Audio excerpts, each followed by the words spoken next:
النساء آیات 92 تا 93۔ اور مومن کا کام نہیں کہ وہ مومن کو قتل کرے مگر یہ کہ غلطی سے ایسا ہو جائے، اور جو شخص کسی مومن کو غلطی سے قتل کر دے تو وہ ایک مومن غلام کو آزاد کرے اور مقتول کے وارثوں کو خون بہا دے، الا یہ کہ وہ معاف کر دیں۔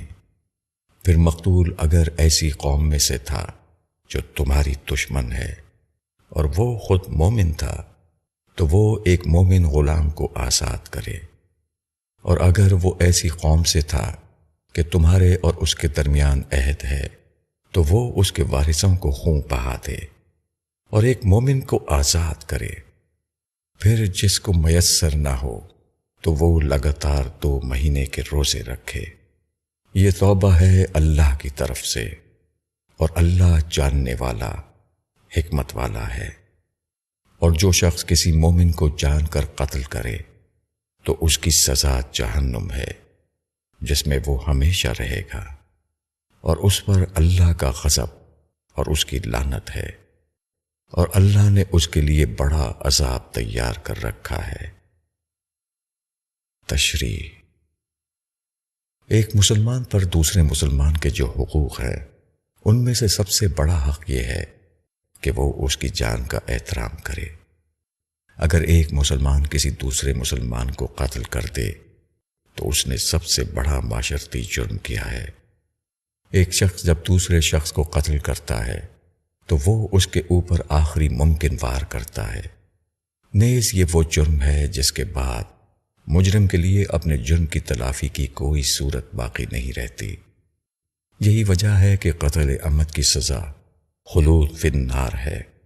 جو شخص کسی مسلمان کو جان بوجھ کر مار ڈالے اس سے اللہ اتنا غضبناک ہوتا ہے کہ اس کو ملعون قرار دے کر اس کو ہمیشہ کے لیے جہنم میں ڈال دیتا ہے۔ البتہ قتل خطا کا جرم ہلکا ہے۔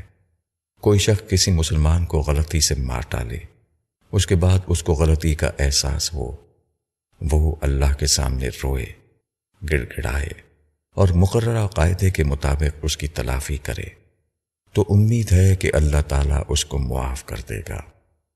غلطی کے بعد مال خرچ کرنا یا مسلسل روزے رکھنا گویا اپنے ہاتھوں اپنے آپ کو سزا دینا ہے۔ جب آدمی کے اوپر شدت سے یہ احساس طاری ہوتا ہے کہ اس سے غلطی ہو گئی ہے تو وہ چاہتا ہے کہ اپنے اوپر اصلاحی عمل کرے۔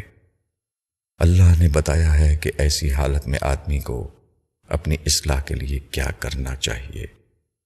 یہاں اصلاً قتل کا حکم دیا گیا ہے، تاہم اسی نوعیت کے دوسرے معاشرتی جرائم بھی ہیں، اور مذکورہ حکم سے اندازہ ہوتا ہے کہ ان دوسری چیزوں کے بارے میں شریعت کا تقاضا کیا ہے۔